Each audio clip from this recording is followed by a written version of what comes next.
Maulid itu secara bahasa artinya lahir, kelahiran. Jadi maulid, apa arti maulid? Ini satu akar kata adalah yalid walam yulad. Dia Allah tidak melahirkan dan tidak dilahirkan. Maulid artinya kelahiran. Kalau anak kita lahir seneng nggak? Jangankan anak kita lahir, dulu saya nggak senang sama kakak saya karena sering tengkar. Kakak saya sering lepas jilbab dulu, sering tengkar sama saya itu dulu. Waktu kita masih kelompoknya aliran keras, air raksa. Ya dulu kakak saya itu udah, masya Allah itu dah. Ya saya tonjokin, tapi bukan mukanya saya tonjokin. Saya kalau nonjok cari bagian sini. Ya kalau nggak pinggangnya kita tendangin, ya anak boxer soalnya. Tapi ketika anak dia lahir, itu pun rasa belum ada. Pas malam hari dia bawa pulang anaknya, saya dengar anaknya nangis malam hari. Pas dengar nangis itu, di situ saya merasakan, loh aku punya ponakan tuh. Senangnya bukan main. Ya. Akhirnya kita ikut-ikutan cewek-cewekan, sini nah kita timang-timang. Itu baru anak saudara. Gimana anak sendiri ya. Apalagi yang lahir adalah sang Nabi Muhammad sallallahu alaihi wasallam. Nabi udah lahir benar. Yang lahir itu Muhammad bin Abdullah. Tapi sang nabinya sudah ada sebelumnya. Sosok manusia bernama Muhammad bin Abdullahnya baru lahir 1440 berapa nih sekarang? 6 tambahin 13 di Mekah tahun, 10 tahun di Madinah, tambahin umurnya ya 40 tahun. Ya kira-kira 1500 tahunan lah sebelum kita. Nabi Muhammad SAW sudah lahir fisiknya, tapi sebelum itu dia sudah lebih tua. Maka seorang sahabat dalam hadis Imam Tirmizi, hadis yang sahih, sahabat ini namanya, seingat saya Kuthaif ya, dia mengatakan waktu Muhammad lahir, nah dia nyebut gitu karena belum diangkat jadi nabi kata orang, padahal sudah. Waktu sang Muhammad lahir, aku berumur sekitar 5 tahunan. Jadi dia sudah ngerti terjadi penyerangan terhadap Makkah oleh Raja Abraha. Pernah dengar Raja Abraha? Raja Abraha itu bikin gereja. Dia bukan seorang musyrik, dia seorang Nasrani. Gerejanya diganggu oleh salah satu orang Mekah. Pas dilihat di Mekah ada Baitullah, dia ingin pindahkan fungsi Baitullah ke Yaman. Sampai hari ini masih ada gereja Abraha. Jadi Abraha ini gak syirik, dia cuma syirik tidak, tapi syirik Pak. Dia tidak menyekutukan Allah, tapi dia iri dengan apa yang ada di Mekah. Kata sahabat ini, waktu sang Muhammad lahir, aku sudah besar, aku sudah 5 tahun, 6 tahun. Tetapi ketika ditanya, lebih tua kamu apa Muhammad? Begitu pertanyaan orang. Kata beliau, amma ana aqdamu maulida wa huwa aqdam minni wa akbara. Kalau lahir secara fisik aku lebih tua dari Muhammad, tapi secara rohani dia lebih tua daripadaku. Maka Imam Tirmizi di hadis yang lain menyebutkan kisah dari Abu Hurairah. Pernah dengar Abu Hurairah? Abu Hurairah cocok nih sama perusahaan ini. Dia seorang direktur, dia seorang ulama plus pernah jadi karyawan, terus pernah jadi direktur. Tapi lagi enak jadi direktur, dipanggil oleh KPK. KPK-nya saat itu Umar bin Khattab. Ya, akhirnya diboikot semuanya, dibukukan semua asetnya, lalu dia nggak boleh lagi berusaha, diberhentikan dari, dia sekaligus gubernur gubernur, punya perusahaan, ulama. Wah, tiga itu ada sama dia. Kalau saya kan cuma 2 aja, Pak. Saya dosen, saya guru ngaji, gitu aja. Ya, bisnis belum berani. Saya kalau bikin umroh, saya kerjasama sama orang. Saya nggak mau jadi direktur travel, karena itu urusannya sudah beda. Ilmu sama fulus nggak bisa gabung. La yajtami'ul ilmu wal mal. Ilmu nggak pernah kawin dengan harta, nggak pernah. Sama, al ilmu la yajtami' ma'al mulk. Ilmu nggak pernah kawin dengan kekuasaan. Jadi orang kalau udah memilih untuk berpolitik, berkuasa, berjabatan, siap-siap tinggalkan. Dia dengan otomatis meninggalkan fungsi keilmuannya. Ya, saya dulu pernah jadi peneliti 3 tahun, itu saya buang semua jadwal ceramah cancel semua. Itu baru jadi peneliti. Apalagi jadi Pak Direktur, Wakil Direktur.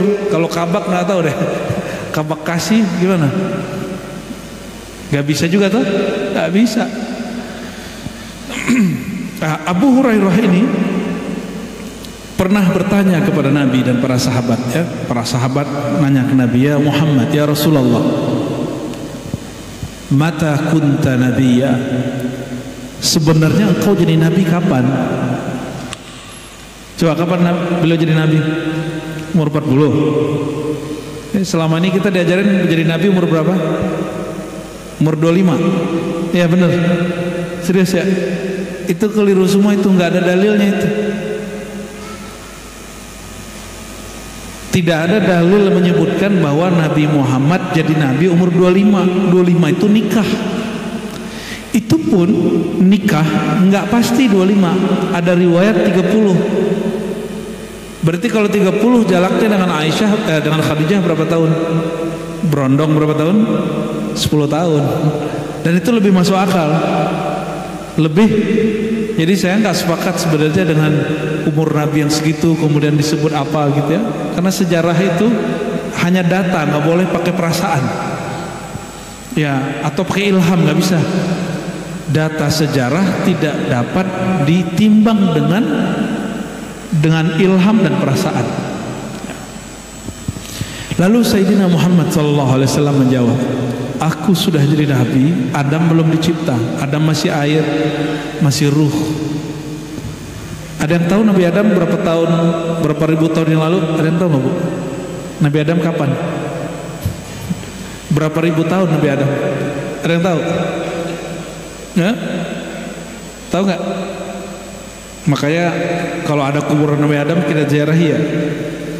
Katanya di Jeddah ada sepeda ontel Nabi Adam ya. Orang Indonesia mau aja dibodohin ya. Jangan mau dibodohin. Zaman itu belum ada sepeda ontel. Itu cuma istilah aja. Orang Indonesia ini terlalu menghayati hal-hal yang unik, yang aneh-aneh. Ada masjid terapung dianggap aneh, unik. Padahal itu biasa aja. Itu mainan travel, Pak. Biar Bapak Ibu gak nginep di hotel, ya kan bayar mahal. Dibola jalan-jalan ke, iya kan kita tahu rahasianya travel. Nanti jangan mau diajak ya. Minta aja nginep di hotel, kan sudah bayar. Ya, biar orang travel nih khidmatnya luar biasa kepada duyufur rahman. Baik, jadi Nabi Muhammad itu ketika mengatakan kuntu nabiyan, aku sudah jadi nabi, Adam belum dicipta. Jadi kalau gelar Nabi Adam Abul Bashar, Adam itu bapaknya manusia. Bapaknya Nabi Adam siapa? Bapaknya Nabi Adam ya Nabi Muhammad, kira-kira gitu. Karena dia tercipta dari nur Nabi Muhammad sallallahu alaihi wasallam. Jadi Nabi Adam tuh kalau ketemu Nabi Muhammad manggilnya 2 kali. Ya ibni as-salih, wahai ananda yang soleh. Habis itu wa akhi, dan saudaraku. Begitu manggilnya, saudara sesama Nabi. Coba perhatikan Nabi Adam. Nabi Adam dicipta di mana dia ditaruh pertama kali, di bumi atau di sorga? Di bumi atau di sorga? Di sorga ya. Setelah dicipta, Nabi Adam itu dipamerkan ke malaikat. Malaikat itu Bapak Ibu itu sudah zikir 18.000 tahun, ada yang 15.000 tahun, ada yang 1.000 tahun. Itu sudah zikiran, sudah beramal, sudah berkiprah, sudah punya jabatan di surga.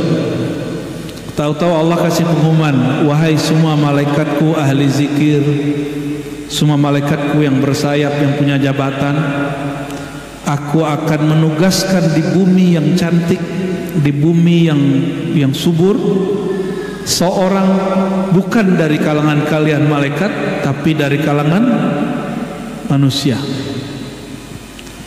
Yang jadi pertanyaan kita, itu ayat surat Al-Baqarah menyebutkan malaikat sudah tahu tabiat manusia. Apa kata malaikat? Ya Allah, apakah engkau mencipta di muka bumi, memerintah di muka bumi orang yang perusak dan suka menumpahkan darah, suka merusak? Nah, ini yang mau tanya nih, kerjaan Bapak ini merusak alam gak nih? Mesti ada yang dirusak toh, betul nggak? Bagi malaikat itu merusak. Tapi kalau itu nggak dirusak, itu berapa ribu rumah di Bekasi tidak makan, tidak minum. Benar nggak? Mungkin hari ini nggak ada yang mandi. Bagi malaikat itu merusak, tapi bagi manusia itu kemajuan. Ini gedung-gedung ini dari mana, Pak? Batu-batunya dari gunung. Kampung istri saya di Tuban, terus sampingnya Gresik. Gresik itu udah nggak ada gunungnya, gunung semennya udah nggak ada, udah pindah ke. Jadi semen Gresik itu Bapak Ibu itu sekarang ngambilnya dari Tuban dan sekitar. Jadi gunung-gunung Tuban udah nyampe sini nih. Nah, semen apa dulu nih, katanya patungan Pak Hasan Basri ya. Pakai semen Gresik nggak? Pas semen Padang. 3 roda, ya sama juga dari sono semua itu.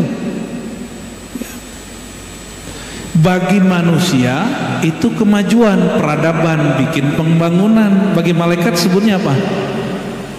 Kehancuran. Gunung yang tadi ada kemudian jadi nggak ada. Saya mau tanya nih Pak Direktur, kalau lagi ada proyek, itu apa yang dilakukan ke sungai-sungai? Normalisasi. Itu kan bahasa kerennya. Normalisasi ya. Ada yang inormal pastinya. Malaikat tahu karakter kita. Pertanyaannya, dari mana malaikat tahu manusia perusak dan menumpah darah?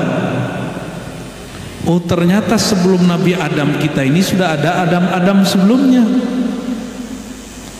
Jadi kita ini nggak tahu Adam keberapa ini, yang Adam bapak kita itu. Jadi malaikat sudah mengenal ada manusia, tapi di zaman itu manusianya belum bertugas sebagai khalifah. Sekarang manusianya sudah bertugas sebagai khalifah.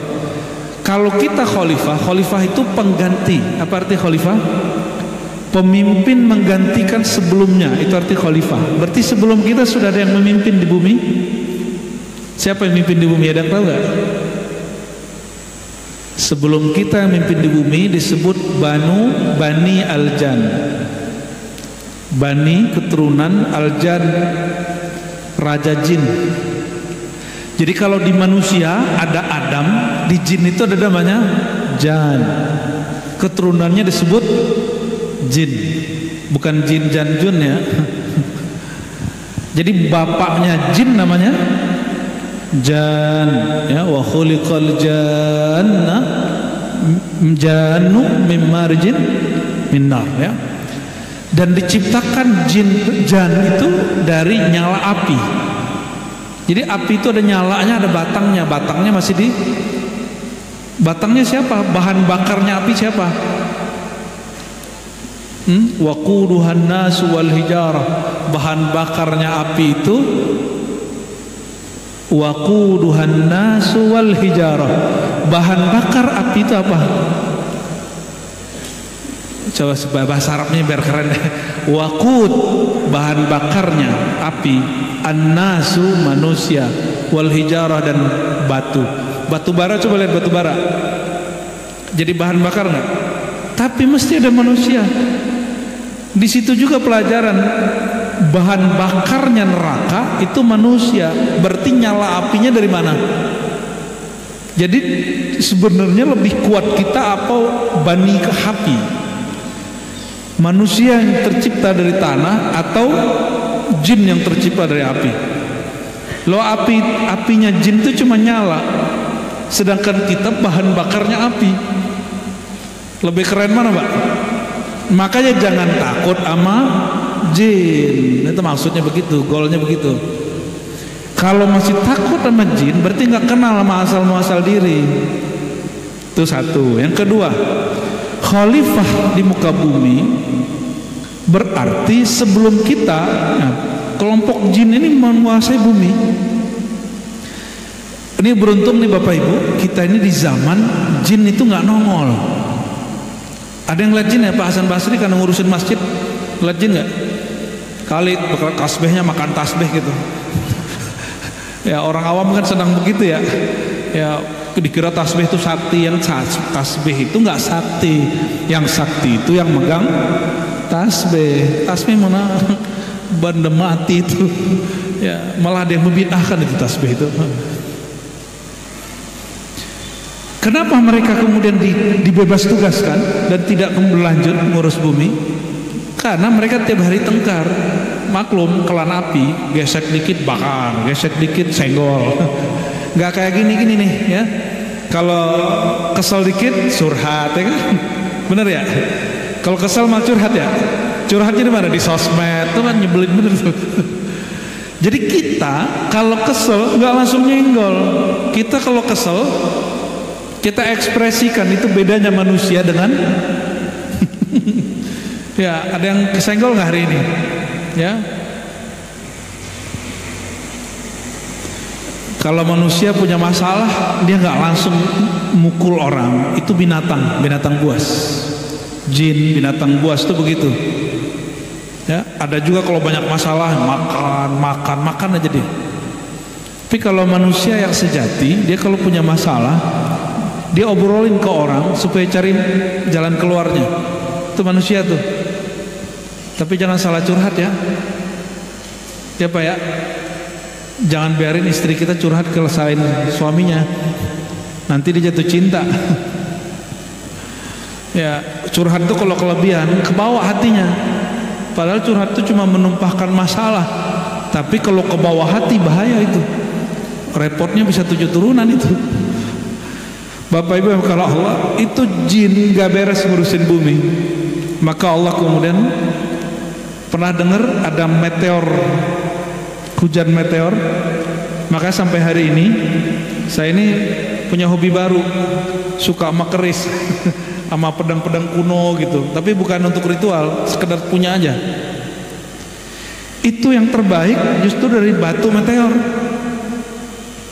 Kok batu meteor ada di sini? Ternyata dulu memang ada hujan meteor. Hujan meteor siapa yang dihancurkan? Itu orang-orang jin-jin yang dulu berkelahi itu. Maka mereka pada lari ke gunung, lari ke air, bener kan? Lari ke goa-goa, ke batu-batu. Makanya sekarang hati-hati yang punya batu tuh. Ya aku juga punya batu Pak. Makanya hati-hati yang suka hobi naik gunung. Ada yang suka naik gunung? Kalau suka naik gunung, bapak gunungnya sudah beda ya. Jangan pernah misah sama teman. Karena begitu kata Nabi, hati-hati jika kamu naik gunung, fa innaha manazilatus syayatin. Itu tempat tinggalnya jin setan. Ya. Sama kalau ke sungai-sungai, hati-hati jangan sendiri. Kecuali udah temenan sama mereka. Ya. Makanya di gunung-gunung, di sungai-sungai orang Bekasi sering dengar namanya buaya putih gitu ya. Itu bukan khurafat, itu beneran disebut jin siluman. Kata Nabi SAW, jin itu terbagi dua. Ada jin yang bisa terbang bersayap, tinggalnya di awan-awan tuh. Hati-hati kalau ada yang zikir terus tiba-tiba badannya merasa keangkat, pikirannya kemana, terbang. Itu jangan-jangan yang bawa jin itu. Ya, bukan malaikat yang bawa, tapi mantan malaikat. Jadi jangan senang dulu kalau zikiran, ketemu makhluk ini, ketemu orang ini. Siapa tahu itu bukan nur malaikat, tapi itu jin yang kamuflase. Maka kita sangat hati-hati untuk masalah pengalaman batin. Hati-hati bener, jangan sampai halu. Ya, tahu halu ya? Yang nggak real di real kan gitu. Ada yang pindah ke air, pindah ke danau-danau. Ya, sampai sekarang saya masih ketemu guru-guru saya itu. Dia kalau dakwah pakai apa? Sampan kecil gitu ya. Selalu ada makhluk buaya, masih ada buaya putih. Putihnya bukan putih yang seperti yang ada di Ragunan itu. Buaya bukan buaya, buaya-buayaan. Kalau ini buaya darat ini. Sebagian. Maksud saya cerita ini apa Bapak Ibu? Kita ini bukan makhluk pertama yang ngurus bumi. Sebelum kita sudah ada makhluk. Sebelum mereka itu sudah ada Nabi Muhammad sallallahu alaihi wasallam. Ya, Nabi Muhammad itu wujud nurnya sudah ada sebelum itu. Maka di kitab Maulid selalu disebut Nuru Muhammad. Nurun ala nur. Tadi baca Maulid di Bai ya? Ya, disebutkan di awal di Bai Allah menciptakan Nur Muhammad jauh sebelum menciptakan alam semesta ini. Jadi Nabi Muhammad SAW kita itu sudah sangat tua sekali. Terus apalagi karena kitalah khalifah di muka bumi, maka kita langsung bertanggung jawab kepada Allah ngurusin alam semesta.